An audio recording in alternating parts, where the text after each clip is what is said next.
This is our third example for the one sample sign test. Let's take a look at the question. 21 students at a large college undergo a standard test to measure their reaction time to a particular stimulus.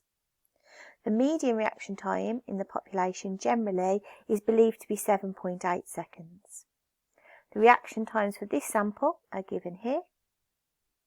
Use a sign test at the 5% significance level to test the hypothesis that the median reaction time is 7.8 seconds. As with all our hypothesis tests, we are going to follow the 6 steps. Write out our hypotheses, state if it's one or two-tailed and the significance level, calculate the test statistic, find the critical region, and compare these and conclude in context. So let's start with our hypotheses. As always, we need a null and an alternative hypothesis, which we will call H0 and H1. And we're going to use this elongated n. This elongated n is the Greek letter eta, and for statistics this means the population average. So in the question it's told me that in the past the median reaction time was 7.8 seconds, and my null hypothesis will be that it is still 7.8 seconds. It hasn't changed, it's exactly as it's always been. For my alternative, I need to see what they're asking me to do in the question. They're not asking me if that reaction time has this sample has taken longer or less than that median 7.8. It's just asking me if it is 7.8, so the alternative is it isn't 7.8, not equal to. Step 2 and 3 then, if it's one or two-tailed and the significance level. So looking at my alternative hypothesis, I am not looking at one particular alternative. I'm looking at it could be more or it could be less. So I'm looking at two tails. It states in the question as well here that it is a 5% significance level. So let's calculate the test statistic. We're going to follow two main steps. We're going to look at calculating the difference between each value and its median. And then we're going to look at the signs that go with those. So in the question, my median is 7.8. So I'm just going to calculate how different each of these values is from 7.8. So 6.6 is obviously 1.2 below. So that gets a difference of negative 1.2.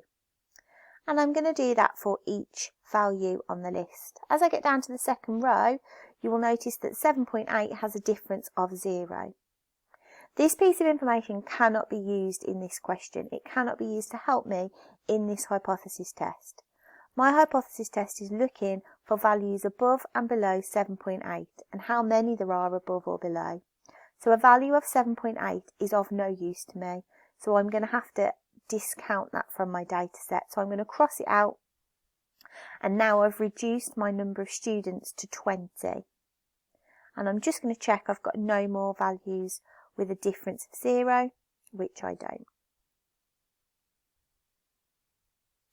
So my second step then is to count the number of positive and negative signs. So I'm just going to put the signs underneath there so I can see them quite clearly. And I can see that I have 5 positives and 15 negatives. So those are my test statistics. So the next part is finding the critical region. So I'm going to use my knowledge of the binomial distribution here. And I know that if H0 is true, and that they are equal, the population average is still equal to 7.8, then the probability of it being above or below that value is going to be a half, 50-50 chance. So because of that, I can say that I have a binomial distribution with an n of 20. Remember, I've eliminated one student, so that's why it's 20 and not 21, and a probability of 0.5. So I'm going to put that into my calculator just to get some probabilities. I'm going to use binomial CD and just writing down the first few probabilities from my calculator. Because I have 0.5 as my probability, I know that less than or equal to 0 is symmetrical to greater than or equal to 20, and so on throughout the data.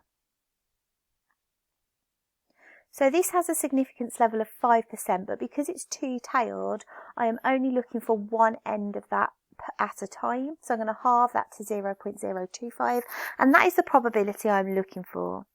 any of these which have a probability less than 0.025 are going to be my critical region. So looking down those probabilities on the right hand side, I can see that 0.025 will come somewhere in between 0.0206 and 0.0577. So I can say then that my critical region is above that red line of less than or equal to 5 or greater than or equal to 15. So to compare those two values and conclude, I'm going to draw myself a number line from 0 to 20. Remember, we're ignoring that one person who got 7.8. And I'm just going to identify on that line my critical values, which were 5 and 15. And then the critical regions are anything less than 5 or anything greater than 15. My test statistics from earlier in the question also happened to be 5 and 15, and because my critical region is less than or equal to, greater than or equal to, I now say that I reject H0 because they are in those critical regions. So what does that mean in context? If we remind ourselves of the question, I was asked to test the hypothesis that the median reaction time is 7.8. So my null hypothesis stated that it was still 7.8, but we are rejecting H0. So we are stating that there is no significant evidence to suggest that the median reaction time is still 7.8 seconds.